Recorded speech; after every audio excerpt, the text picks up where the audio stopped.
Machine fucking head. Hi guys. So Florida is known as the Sunshine State or full of flowers, and in the Spanish tongue of the conquistador Ponce de Leon, who disrupted the lives of some 350,000 Native Americans when he landed there in 1513 in search of his called Fountain of Youth. How he was to know he was actually closer to the fountain of death. Death metal, to be precise, began laying down roots as a standalone heavy metal subgenre in the modern day state of Florida as a natural sonic evolution of thrash metal, as that genre reached commercial peak in the hands of Metallica, Slayer, amongst others. Yes, there were evolutionary steps being taken around the world, most notably by San Francisco's Possessed, and Sweden's Nihilist, later to be known as Entombed. But few people would dispute the fact that death metal's primary architect, if there was one, was the Orlando-based Chuck Schuldiner, the driving force behind the aptly named band Death. And so, with the additional input from other fledgling groups, formed right there in Mickey Mouse's backyard, with the likes of Obituary, Morbid Angel, Deicide, Atheist, death metal became a college industry of all sorts, centered around Tampa's Morrisound recording studio and producer Scott Burns. It was here that death metal's signature sound took shape, infusing thrash with a heavier, thicker, chunkier guitar sound, incremental songwriting and complexity, and the most distinctive of all, Gal's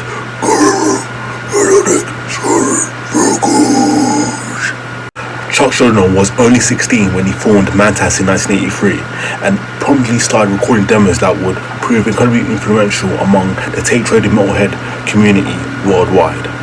Even before Death's first album, Scream Bloody Gore, but because of the latter was recorded during a brief California sojourn with future Autopsy drummer Chris Reifer.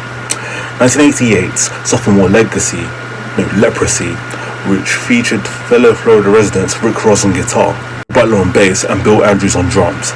Here the death metal template was already advanced by leaps and bounds of Chuck Schuldiner's insane vision. Another pioneering guitar virtuoso going by the cryptic stage name of Trey Azatoth, and the spawn of his infinitely inventive mind, Morbid Angel. For years, Azatoth had been crafting his talents and cycling through musicians who simply couldn't keep up, until he bumped into vocalist-bassist David Vincent. The drummer Pete Sandoval as well. Both men had already proved their metal with the seminal grindcore band Terrorizer, whose classic LP World Downfall came out that year as well, and together with their second guitarist Richard Brunel, they helped bring Azatoth's heretical vision to life on 1989's Altars of Madness album, considered one of the most important death metal albums of all time. Tampa's own Obituary, simply known as Executioner back in 1984, managed to stand out among the early Floridan death metal bands by way of very simple but effective songwriting strategy. Namely, while most of their contemporaries were still loyal to the thrash and raging away at blazing speeds, Obituary embraced the slower tempos typical of doom metal and fused it all together to behind some of the era's heaviest guitar tones. 1990's gore jammed sophomore album, Cause of Death, arguably provides the ultimate expression of this template, which also saw vocalist John Tardy vomiting senseless gurgles into his microphone as often as not, instead of bothering to write lyrics few would even understand anyway. Deicide frontman Glenn Benson probably realised that his band couldn't compete with Morbid Angel's trailblazing musicianship or Chuck Schuldiner's sheer genius. So he set out to ensure that they become Florida's most notorious and despised death metal band. Not by me by any means. Making a sideshow of his intense hatred for Christianity, Benson branded an inverted crucifix into his forehead and endorsed animal sacrifice, and proceeded to offend as many people as possible.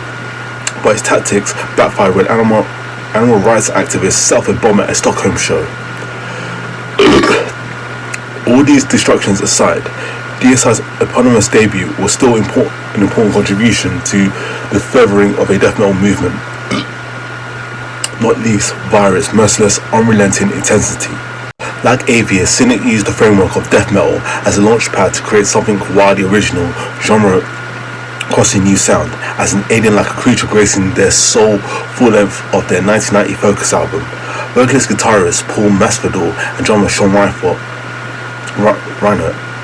had already showcased their skills on Death's 1991 Triumph album.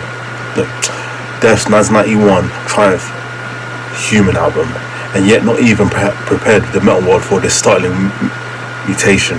Built on unorthodox riff and drum combinations, just like improvisations and vocal styles that range from death growls to female and robotic vocals, all intoning esoteric lyrics without any hyperbole. The end results were so brilliant that it simply couldn't last, and Cynic would soon disappear as the musical abyss for over a decade. So much more to the Floridan death metal than pure savagery, and Nocturnus from whereas Tampa proved us with their daring and progressive style. First formed in 1987, Nocturnus were among the first death metal bands to incorporate keyboards into their sound, and their lyrical focus on science fiction presented a refreshing alternative to death metal's prevailing and preoccupations with Satan and gore during the embryonic years. Heck, even today, 1990s, The Key remains an awesome achievement, well ahead of its time, and Nocturnus would deliver a soundworthy LP 1992's Thresholds before sadly losing steam and shutting down their spaceship for quite some time. Anyone out there who doubted that Florida's death metal community showed the absolute cutting edge of metallic innovation during the early 90s need look no further than Sarasota's natives, Atheist, whose experiments in jazz fusion, soon dubbed Death Jazz, remain without peer even today. Fronted by vocalist and guitarist Kelly Schaefer, Atheist began life known as Ravage, which stands for Raging Atheist Found a Gory End, before making a head-spinning first impression with the 1990s album Piece of Time, showing off the incomparable bass skills of Roger Patterson, held as many in the metal community as the second coming of Metallica's Cliff Burton. But when Patterson was killed in a horrific van crash, Burton recruited Tony Choi to give life to his bass lines on the group's masterpiece Unquestionable Presence. Massacre's history is completely intertwined with Death's. Since founding members Rick Ross and Terry Butler and Bill Andrews, even vocalist Cam Lee put in some time in and out of Chuck Schuldin's death metal institution. The first three, as you already know, featured on Death's second album, Leprosy, but they were free agents once again by the following year, and ready to give Massacre another go together with Lee. An album called From Beyond was released in 1991, and although Massacre's career would never truly stabilise, let alone take off, patient fans were definitely rewarded by this rock-solid, hardly groundbreaking Floridan death metal gem. With a chunk of Florida's death metal community was sent on the state's western coast, Monstrosity did what they could to represent the Atlantic coast from their home base of Fort Lauderdale, formerly in 1990 behind vocalist George Corpse Grinder Vischer, later to find lasting fame as the new and long-time frontman for Cannibal Corpse. Musically, the quintet shared Morbid Angel's passion for cynical mastery, concentrated power, and intellectual heresy, and they probably languished in their shadow as a result.